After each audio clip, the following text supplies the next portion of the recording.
Konstruksi tol Probolinggo-Banyuwangi seksi 1 akan mulai dilakukan bulan Desember 2022 ini.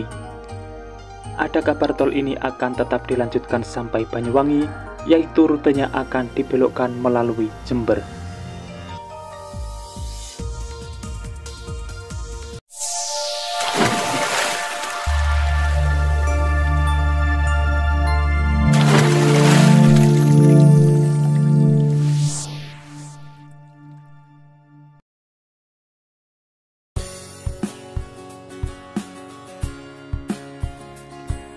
Assalamualaikum semuanya. Kabar mulainya konstruksi tol Propowangi akan dilakukan bersamaan dari 3 titik untuk memenuhi target selesai 2024. Memang yang dikebut hanya sampai Besuki, dan kabarnya akan dibelokkan menuju Jember untuk sampai Banyuwangi. Dan sampai saat ini masih didiskusikan dengan Kementerian PUPR. Berikut ini informasi selengkapnya. Seperti biasa, untuk mendukung channel ini supaya terus berkembang, silahkan kalian subscribe terlebih dulu dan nyalakan tombol loncengnya, supaya kalian selalu terkoneksi dan mendapatkan informasi-informasi bermanfaat dari channel ini.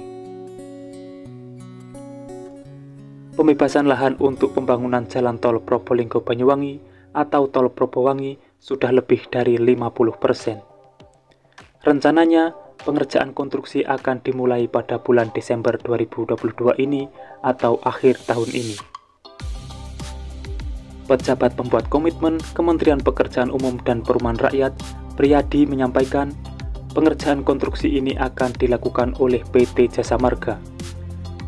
Rencananya pengerjaan akan dimulai bulan Desember pada tol Propowangi seksi 1 Probolinggo-Besuki.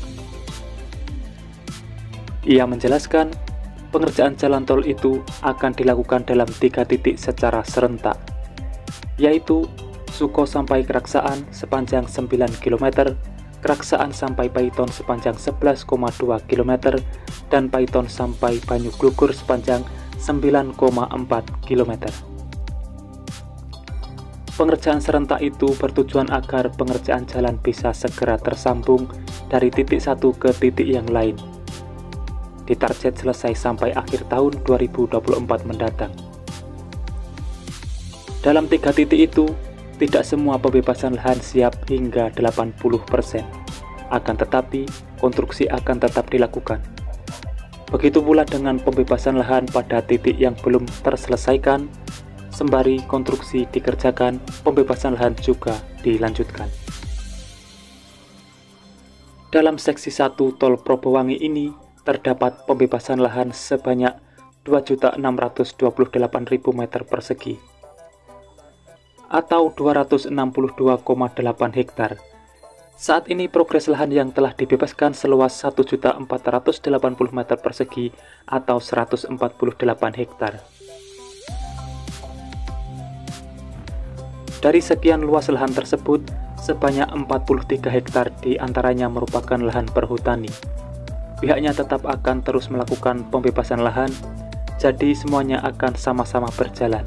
Pengerjaan jalan, pembebasan lahan tetap berjalan bersama-sama. Ruas tol Propowangi merupakan bagian akhir dari jaringan tol Trans Jawa. Konsesi untuk pembangunan jalan tol ini adalah 35 tahun dengan dana investasi mencapai 23,3 triliun. Ruas tol Propowangi akan dikelola PT Jasa Marga Probolinggo-Banyuwangi atau JPB. Ia adalah kelompok usaha PT Jasa Marga Persero Tbk.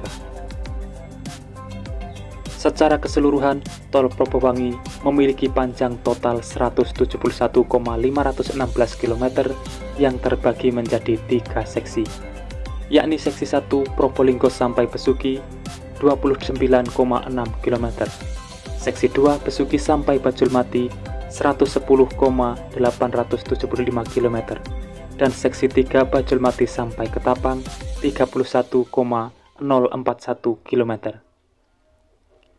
Ruas tol Propowangi di Kabupaten Probolinggo termasuk dalam seksi 1, yakni seksi 1.1 yang meliputi Suko sampai Keraksaan dengan panjang 9 km, dan seksi 1.2 yang meliputi Keraksaan sampai Paiton dengan panjang 11,2 km. Hingga 3 Oktober 2022 lalu, berdasarkan data Badan Pengatur Jalan Tol atau BPJT, progres pembebasan lahan telah mencapai 87,59% untuk ruas Suko sampai Keraksaan. Sedangkan untuk ruas Keraksaan sampai Paiton, progres pembebasan lahan telah mencapai 50,04%. Ada pula seksi 1.3 yang meliputi Paiton sampai Banyuglugur dengan panjang 9,4 km. Progres pembebasan lahan untuk ruas ini mencapai 14,11%. Di ruas ini, tol Propowangi menggunakan lahan perhutani. Ruas tol dari Banyuglugur hingga Besuki masuk dalam seksi 2.1 tol Propowangi.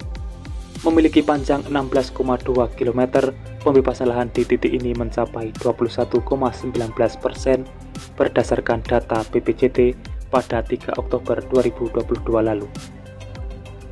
Adapun seksi 2.2 dari Besuki sampai Bajulmati sepanjang 94,68 km dan seksi 3 dari Bajulmati sampai Ketapang sepanjang 31,4 km hingga saat ini belum ada pembebasan lahan, sebab tol Propowangi diputuskan hanya sampai Besuki. Saat ini masih ada diskusi dengan Menteri PUPR untuk negosiasi berhenti di Besuki dulu. Apakah akan diteruskan atau turun ke Jember Banyuwangi? Itu semua diungkapkan Wakil Menteri BUMN Kartika Wirjoatmojo. Dia menjelaskan terdapat sejumlah faktor yang menyebabkan terhentinya pembangunan hingga ke Banyuwangi. Menurutnya saat ini volume lalu lintas dari Probolinggo lebih banyak mengarah ke daerah selatan, yakni ke Jember. Di samping itu, jalan tol Propowangi apabila dilanjutkan nantinya akan melalui jalur Baluran. Kementerian Lingkungan Hidup dan Kehutanan meminta agar pembangunan jalan tol Probolinggo Banyuwangi dilakukan dengan model elevated sehingga dari sisi konstruksi akan lebih mahal. Kabar ini sepertinya ada titik terangnya. Meski saat ini pembangunan akan terhenti di Besuki, akan tetapi ada kemungkinan besar dilanjutkan sampai Banyuwangi, yaitu dengan cara rute dipindah melalui Jember terus lanjut ke Banyuwangi. Karena kalau tetap melalui kawasan Baluran, biayanya akan sangat tinggi, mengingat itu kawasan konservasi, konstruksi harus melayang dan itu kosnya sangat mahal. Itulah informasi yang bisa saya sampaikan, semoga sedikit banyak ada manfaatnya. Dan temukan informasi yang tidak mungkin kalian temukan di tempat lain, karena hanya di sini, informasi yang tidak dibahas akan saya bahas secara lengkap. Jadi pantau terus channel ini untuk mendapatkan jawaban dari apa yang kalian cari. Sudah saatnya saya undur diri dan wassalamualaikum warahmatullahi wabarakatuh. Sampai bertemu di video menarik selanjutnya.